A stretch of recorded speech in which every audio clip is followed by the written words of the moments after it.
अस्सलामुअलैकुम। मैं हूं अख्तर अब्बासी और आप देख रहे हैं वर्ल्ड स्पोर्ट्स। कराची किंग्स को मुसलसल तीसरी शिकस्त हुई है, जिसके बाद वो पॉइंट्स टेबल पर सबसे आखिर में चली गई है। अब तक जो सूरत हाल है पॉइंट्स टेबल की वो क्या है, इसका जायज़ा इस रिपोर्ट का हिस्सा होगा। और इसके अलावा राशिद खान और शाहीन शाह अफरीदी के खिलाफ जो बाबर आजम का मैच पड़ा, उसमें क्या क्या सूरत हाल रही, कितनी गेंदों का सामना किया शाहीन अफरीदी का और कितनी गेंदों पर सामना किया राशिद खान का बाबर आजम ने, उनके नतज क्या रहे, कितनी गेंदें डॉट्स की, कितने चौके छक्के लगाए, ये तफसीलात भी इस रिपोर्ट का हिस्सा होंगी। और इसके अलावा कराची किंग्स की नाकामियों की जो बड़ी वजह है, बड़ी दो वजूहत हैं, वो क्या हैं, इसका जायज़ा भी इस रिपोर्ट में आपके लिए पेश किया जाएगा। और इसके अलावा अब तक यानी पाकिस्तान सुपर लीग 2021 में गुज़श्ता रोज़ तक खेले गए मैचेस के बाद जो चार्ट है बैटिंग का, उसमें कौन से बैट्समैन टॉप पर हैं, किसने ज़्यादा रन्स बनाए हैं, किसने ज़्यादा छक्के लगाए हैं, और विकटों के अतबार से कौन से बॉलर्स लीड कर रहे हैं, सबसे आगे हैं दीगर बॉलर से, इन तमाम रिपोर्ट का जायज़ा आप मुलाहिज़ा कर सकेंगे इस रिपोर्ट में।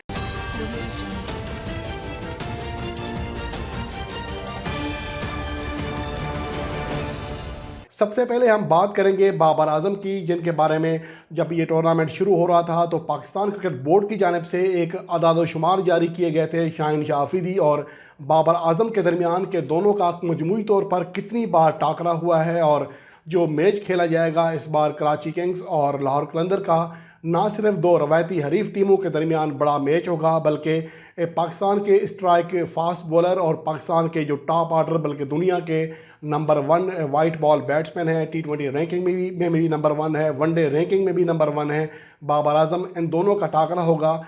अगर इस एतबार से देखा जाए, मैच के नतीजे से कतई नज़र देखा जाए, तो बाबर आजम शाहीन शाह अफरीदी के खिलाफ भी जंग जीतने में नाकाम रहे, जिनके खिलाफ जो मैच खेला गया मजमूई तौर पर 5 गेंदों का आमना सामना हुआ बाबर आजम का और शाहीन शाह अफरीदी का, जिसमें 6 रन बनाए बाबर आजम ने। गो के वो आउट नहीं हुए शाहीन शाह अफरीदी का हाथों, लेकिन जो चौका लगा, एक चौका लगाया था, वो भी एज के ज़रिए चौका गया था, यानी कि वो अपनी सलाहियत से या अपनी महारत से या फुल कंट्रोल चौका नहीं था। इसलिए देखा जाए तो ये जो जंग है वो शाहीन शाह अफरीदी ने जीती, जिसने 5 में से 2 गेंदें डॉट्स भी कराईं। और इसके अलावा अगर देखा जाए राशिद खान का, वो बहुत ज़्यादा ख़तरनाक बैट्समैन साबित हो रहे हैं बाबर आजम के लिए। गुज़श्ता मैच में भी उनकी विकेट हासिल की, 9 गेंदों पर आमना सामना हुआ राशिद खान का और बाबर आजम का। 3 गेंदें डॉट्स की, 12 रन बनाए, 133 या 3 स्ट्राइक रेट रहा, 2 चौके ज़रूर लगाए, लेकिन वो उनके हाथों आउट भी हुए। अगर मजमूई तौर पर ना सिर्फ पाकिस्तान सुपर लीग 2022 बल्कि अगर मजमूई तौर पर देखा जाए तो राशिद खान और बाबर आजम का जिन 4 मैचों में आमना सामना हुआ है, 4 इनिंग्स में आमना सामने एक बॉलिंग कराई है, उन चारों ही मैचों में राशिद खान ने आउट किया है बाबर आजम को, जो कि इस बात का सबूत है कि बाबर आजम को राशिद खान के हाथों मुश्किलात से दो चार होना पड़ता है। मजमूई तौर पर देखा जाए तो 41 गेंदों पर आमना सामना हुआ, 13 गेंदें डॉट्स कराईं राशिद खान ने बाबर आजम के खिलाफ, 54 रन ज़रूर दिए, 131.7 के स्ट्राइक रेट से 8 चौके खाए। अलबत्ता उन्हें बाबर आजम कभी कोई छक्का नहीं लगा सके, लेकिन वो इन चारों इनिंग्स में जिनमें 41 गेंदें फेंकी राशिद खान ने बाबर आजम को, इन चारों ही मैचों में राशिद खान ने बाबर आजम को आउट किया है। और इसके अलावा अगर हम बात करें जो पॉइंट्स टेबल की सूरत हाल है, यहाँ पर इस्लामाबाद यूनाइटेड, जिसने गुज़श्ता मैच में शानदार अंदाज में पेशावर ज़ल्मी को शिकस्त दी और बेहतर नेट रन रेट जो है सबसे बेहतर वो इस टाइम इस्लामाबाद यूनाइटेड का है, 2.4 से भी ऊपर है। और इसकी वजह से वो सिर्फ 2 पॉइंट्स की हामिल होने के बावजूद पॉइंट्स टेबल पर मुल्तान सुल्तान के बाद दूसरे नंबर पर आ गई है। मुल्तान सुल्तान अपने दोनों मैचेस जीतकर टॉप पोजीशन पर मौजूद है। मुल्तान सुल्तान के लिए पाकिस्तान सुपर लीग 2021 का जो गुज़श्ता एडिशन था, वो कराची लीग उसके लिए बहुत ही मायूस कुन साबित हुई थी। पॉइंट्स टेबल पर सबसे नीचे जा रही थी, हर मैच हार रही थी, यहाँ पर सिर्फ एक कामयाबी हासिल की थी।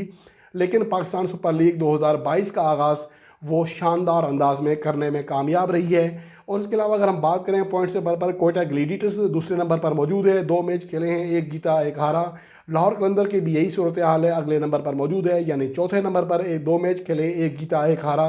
पेशावर ज़ल्मी भी 2 मैचों में एक कामयाबी हासिल कर सकी है और एक मैच में शिकस्त का सामना करना पड़ा है, वो 5वें नंबर पर मौजूद है। और कराची किंग्स जो कि अब तक 3 के 3 मैचों में शिकस्त से 2-4 हुई है, वो पॉइंट्स टेबल पर सबसे नीचे मौजूद है। अब हम बात करेंगे कराची किंग्स की जो नाकामियां हैं, इसकी बड़ी वजह क्या है, इसकी एक बड़ी वजह तो बदकिस्मती है कि बाबर आजम हर मैच में टॉस हार रहे हैं, और जो टीम यहाँ पर टॉस हार रही है उसे पहले बैटिंग करना पड़ रही है, और पाकिस्तान सुपर लीग 2022 में पहले बैटिंग करने वाली टीम को एक भी कामयाबी नहीं मिल सकी। एक बड़ा फैक्टर तो ये है जिसे हम बदकिस्मती कह सकते हैं, लेकिन जो दूसरी जानब जो सबसे बड़ा फैक्टर है वो पावर प्ले है। पावर प्ले में हालांकि शर्जील खान और बाबर आजम पाकिस्तान के T20 जो मैचेस होते हैं उसमें भी ओपनिंग करते हैं रिजवान के साथ, और शर्जील खान के बारे में ये कहा जाता है कि ये T20 टीम की ज़रूरत है, लेकिन बदकिस्मती से पावर प्ले में कराची किंग्स को वैसा स्टार्ट नहीं मिल रहा जैसा कि मिलना चाहिए था। अगर पाकिस्तान सुपर लीग 2022 में पावर प्ले में तमाम टीमों का पावर प्ले में रन रेट देखें तो कराची किंग्स वह टीम है जिसका रन रेट 7 रन फी ओवर से भी नीचे है। मजमूई तौर पर 6.77 रन बनाए हैं, बहुत ही बुरी कारकर्दगी है। फहरिस्त में अगर देखा जाए तो इस्लामाबाद यूनाइटेड का जो रन रेट है वो 13 रन फी ओवर है, हालांकि वो सिर्फ एक मैच खेले हैं। पॉल स्टर्लिंग और उनके जो एलेक्स हेल साथी हैं दोनों एंड से वो हिटिंग करते हैं, जिसकी वजह से उनका जो रन रेट है वो काफ़ी ऊपर है। लाहौर कलंदर 11.16 के रन रेट के साथ दूसरे नंबर पर है पावर प्ले में। कोयटा ग्लेडिएटर्स 9.41 के रन रेट के साथ तीसरे नंबर पर है। मुल्तान सुल्तान 9.16, पेशावर ज़ल्मी 8.08 और कराची किंग्स सबसे नीचे मौजूद है 6.77 के रन रेट के साथ पावर प्ले में। ये सूरत हाल है। हालांकि शर्जील खान और बाबर आजम की जो जोड़ी है ये ऐसी जोड़ी नहीं है, इनको इंटरनेशनल मैचेस का भी एक्सपोजर हासिल है, और वैसे उमूमन इनके बारे में ये कहा जाता है कि इनको ओपनिंग करनी चाहिए। जब रिजवान ओपनिंग कर रहे थे तो बहुत सारे साबिक जो क्रिकेटर्स हैं वो भी और माहरीन हैं वो भी ये कहते थे कि शर्जील खान को लाजमी तौर पर ओपनिंग करनी चाहिए T20 मैचेस में, लेकिन पाकिस्तान सुपर लीग 2022 में ये बातें अब मफरूज़ा बनती दिखाई दे रही हैं, गलत मफरूज़ा साबित हो रही हैं, क्योंकि ये जोड़ी ज़्यादा बेहतर अंदाज में परफॉर्म नहीं कर रही। यहाँ पर ये बात भी कहना चाहूँगा कि बाबर आजम की जो केमिस्ट्री बनी हुई है रिजवान के साथ वैसी शर्जील खान के साथ नहीं बन रही। ख़ास तौर पर जब वो शॉट खेलते हैं 2-2 की कॉल करते हैं, यानी 2 रन लेने हैं इस गेंद पर, तो शर्जील खान दूसरा रन नहीं लेते। उसकी वजह यह है कि उनके अंदर जो रनिंग बिटवीन द विकेट है उनकी रिजवान जैसी नहीं है, और शर्जील खान तकिया करते हैं बड़े शॉट्स खेलने पर, वो स्कोरिंग यानी सिंगल डबल के ज़रिए तेज़ी से रन नहीं लेते, और जब वो लेते हैं तो उनके रन आउट होने का जो खदशा है वो बढ़ जाता है। इसलिए एक जो सबसे बड़ा फ़र्क आ रहा है बाबर आजम का वो ये भी है। और इसके अलावा बाबर आजम को जो पहले मैच में और दूसरे मैच में देखने में आया, जल्दी विकेटें गिरी जिसकी वजह से वो दबाव में थे, और तीसरे मैच में वो इस तरह खेल रहे थे, और तीसरे मैच की जो विकेट है वो भी शायद वैसी नहीं थी कि उस पर बड़ा रन बनते। कराची किंग्स ने हालांकि 170 रन बनाए जो कि इस विकेट के अतबार से अच्छा मजमुआ था, लेकिन फ़खर जमान ने शानदार अंदाज में बैटिंग करके 60 गेंदों पर 106 रन बनाए जो कि उनके कैरियर की PSL कैरियर की पहली और T20 मैचेस में उनकी दूसरी सेंचुरी है। शानदार बैटिंग की, वरना लाहौर कलंदर के जो बैट्समैन थे वो भी लड़खड़ा गए थे। अगर फ़खर जमान एक यादगार इनिंग्स ना खेलते तो लाहौर कलंदर के लिए 171 रन का टारगेट चेस करना भी बहुत मुश्किल हो गया था, और एक मौका पर लग रहा था कि कराची किंग्स शायद 170 रन का दिफा करने में कामयाब होते हुए पाकिस्तान सुपर लीग 2022 में पहली कामयाबी अपने नाम करा लेगी, लेकिन बहरहाल ऐसा ना हो सका। और अब हम बात करेंगे पाकिस्तान सुपर लीग 2022 के जो टॉप स्कोरर हैं। फ़खर जमान ने गुज़िश्ता मैच में 106 रन की शानदार इनिंग्स खेलकर एहसान अली से टॉप पोजीशन छीन ली है। अब वो पाकिस्तान सुपर लीग में 182 रन बनाकर सबसे ज़्यादा रन बनाने वाले बैट्समैन हैं। 2 इनिंग्स खेली हैं, दोनों में 50 प्लस स्कोर किए, एक में 50 बनाई, दूसरे में सेंचुरी बनाई।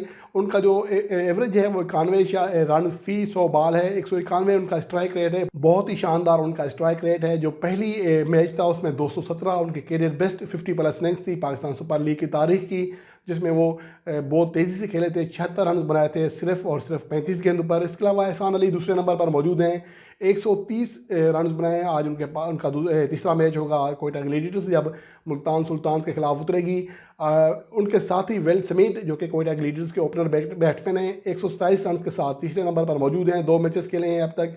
और इसके बाद जो है मोहम्मद रिजवान जो कि मुल्तान सुल्तान के कप्तान हैं, अब तक 2 इनिंग्स के लिए हैं, दोनों में 50 बनाई हैं। 121 रन के साथ इस फहरिस्त में चौथे नंबर पर मौजूद हैं। 121 उनकी एवरेज है, 135 या 95 यानी 136 का उनका स्ट्राइक रेट है लगभग।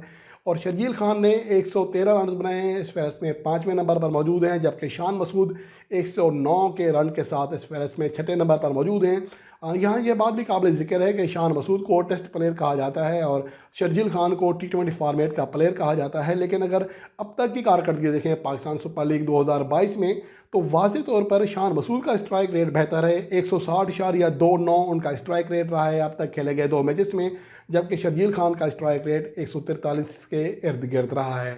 इसके अलावा अगर पाकिस्तान सुपर लीग 2022 में सबसे ज़्यादा छक्के लगाने वाले बैट्समैनों का जायज़ा लें तो फ़खर जमान और शर्जील खान टॉप पोजीशन पर आ गए हैं, 6 छक्के लगाकर सबसे आगे मौजूद हैं। और इससे पहले कोई बैट्समैन 5 से ज़्यादा छक्के नहीं लगा सका था PSL 7 में, और अब जो है मजमूई तौर पर 4 बैट्समैन हैं जो कि 5 या इससे ज़्यादा छक्के लगा सके हैं।